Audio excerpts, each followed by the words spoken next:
একজন মুসলিম যখন বলেছে মেরি ক্রিসমাস, তার মানে হচ্ছে সে স্বীকার করেছে, মন থেকে না করলেও মুখ থেকে বলেছে।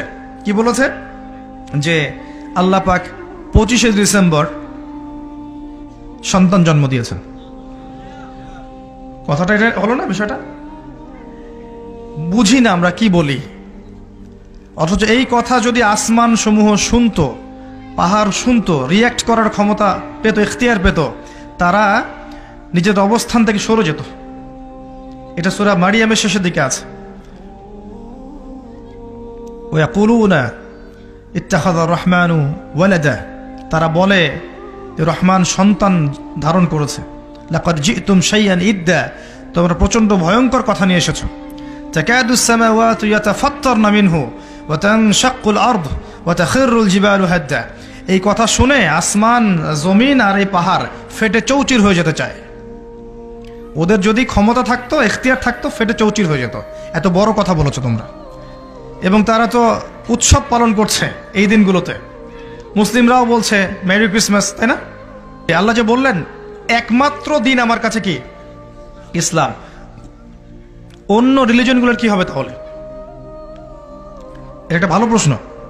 শোনেন, যখন নূহ আলাইহিস সালাম ছিলেন, তিনি মুসলিমই ছিলেন এবং তার ধর্মের নাম ইসলামই ছিল। যখন ইব্রাহিম আলাইহিস সালাম ছিলেন, তার রিলিজনের নাম ইসলামই ছিল, তিনি মুসলিমই ছিলেন। দাউদ, সুলাইমান, ঈসা, মূসা, শুআয়ব, হুদ, সালেহ, মুহাম্মদ সাল্লাল্লাহু আলাইহি ওয়াসাল্লাম, কোন নবী মুসলিম ছাড়া অন্য কিছু ছিলেন না। ইসলাম নতুন কোনো ধর্ম নয়, বরং সৃষ্টির শুরু থেকে এই ধর্ম চলে আসছে। কথা কি বুঝতে পারছেন? আল্লাহ পাক এই সূরার মধ্যে বলেছেন, ওয়া মা ইয়াবতাগি গায়রাল ইসলামি দীনান ফালা ইউকবালা মিন। কেউ যদি আল্লাহর এই দিন ইসলাম ছাড়া অন্য কোনো দিন তালাশ করে, ফালা ইউকবালা মিন, লা ইউকবালা, কোশ্চিন কালেও এটা তার কাছ থেকে কবুল করা হবে না। উত্তর পেয়েছেন? ইসলামের বাইরের গুলোর কি হবে? এটা উত্তর। কোরআনে আল্লাহ পাক এটা বলেছে, সূরা আলে ইমরানের মধ্যে আছে। আল্লাহ আরো বলেছেন যে তবে কি তারা জাহেলিয়াতের হুকুম তালাশ করছে? আফা হুকমুল জাহেলিয়াতি ইয়াবগুন ওয়া লাহু আসলামা মান ফিস সামাওয়াতি ওয়া মান ফিল আরদ তাওআন আও কারহান ওয়া ইলাইহি ইরজিউন। তারা কি আল্লাহর দিন ব্যতীত অন্য দিন তালাশ করছে, অথচ আল্লাহর সামনে আসমান জমিনের সবকিছু অলরেডি আত্মসমর্পণ করেছে এবং তার কাছে ফিরে যেতে হবে। তো এই আয়াতগুলোতে বোঝা যায় ইসলাম একমাত্র গ্রহণযোগ্য রিলিজন আল্লাহর কাছে। অন্য কিছু তালাশ করলে আপনি কবুল করাতে পারবেন না। হ্যাঁ, আপনি যদি ভালো কাজ করেন তাহলে সেই ভালো কাজের প্রতিদান আল্লাহ এই দুনিয়াতেই দিয়ে দিবেন, পরকালে তার কোনো অংশ থাকবে না।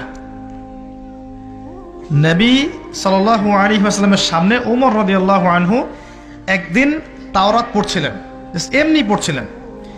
উনি কি তাওরাতে বিশ্বাস করতেন এমন? তাওরাতের অনুসারী ছিলেন এমন না, এমনি ভালো লাগা থেকে পড়ছিলেন, জাস্ট পড়ছিলেন। নবী সাল্লাল্লাহু আলাইহি ওয়াসাল্লাম এই দৃশ্যটা দেখে রাগে তার চেহারা লাল হয়ে গেল। তিনি বললেন, ইয়া ওমর, হে ওমর, তুমি তাওরাত পড়ছো? আমার সামনে তুমি তাওরাত পড়ছো?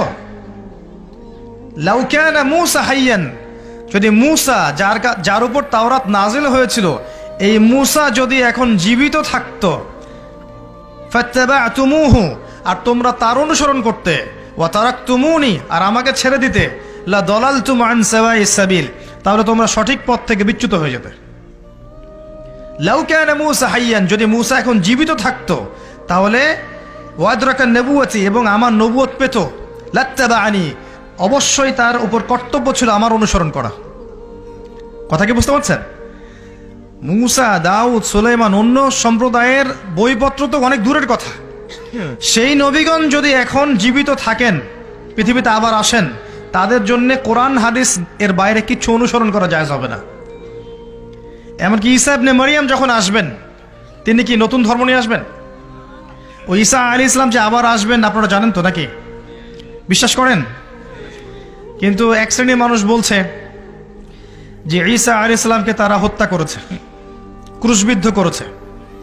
আপনি কি বলেন? তো ঈসা ইবনে মারইয়াম যখন আসবেন তিনি মুহাম্মদ সাল্লাল্লাহু আলাইহি ওয়াসাল্লামের উম্মাহ হয়ে আসবেন। তার আসার কারণ কি জন্য আসবেন? হ্যাঁ, মাশাআল্লাহ, তিনি হচ্ছেন সত্য মাসিহ। সত্য মাসিহ আসবেন মিথ্যা মাসিহকে হত্যা করতে। মিথ্যা মাসিহের নাম মাসিহুদ দাজ্জাল। আর দাজ্জাল নিয়ে খুব একটা আলোচনা হয় না আমাদের সমাজে। এটাও একটা কিয়ামতের সাইন যে দাজ্জালের আগমনের আগে আগে মানুষ তার আলোচনা ছেড়ে দিবে। এরকমও আছে কিন্তু হাদিসে যে দাজ্জালের আগমনের আগে আগে মানুষ তাকে নিয়ে খুব একটা আলোচনা করবে না। তো সে বিশ্ব শাসন করবে এবং জিউসরা ওকে ফলো করবে। সে বিশ্বের প্রত্যেকটা বিষয় নিয়ন্ত্রণ করে ফেলবে। তাকে আল্লাহ পাক এত ক্ষমতা দিবেন মানুষকে পরীক্ষা করার জন্যে যে ঈমান ধরে রাখা খুব কঠিন হয়ে যাবে। এই সময় একটা সূরা আপনাকে বাঁচাবে, তার নাম কি? সূরা কাহফ। নিয়মিত প্রত্যেক জুমায় পড়েন। প্রথম 10 আয়াত, শেষের 10টা আয়াত মুখস্থ করেন, আল্লাহ পাক তৌফিক দান করেন। আমিন। এই সূরার মধ্যে এমন কিছু আছে যা আপনাকে দাজ্জালকে চিনতে শেখাবে, তার ফিতনাগুলো থেকে বেঁচে থাকতে সাহায্য করবে। পড়াশোনা করে আপনি খুঁজে বের করেন সেটা কি জিনিস।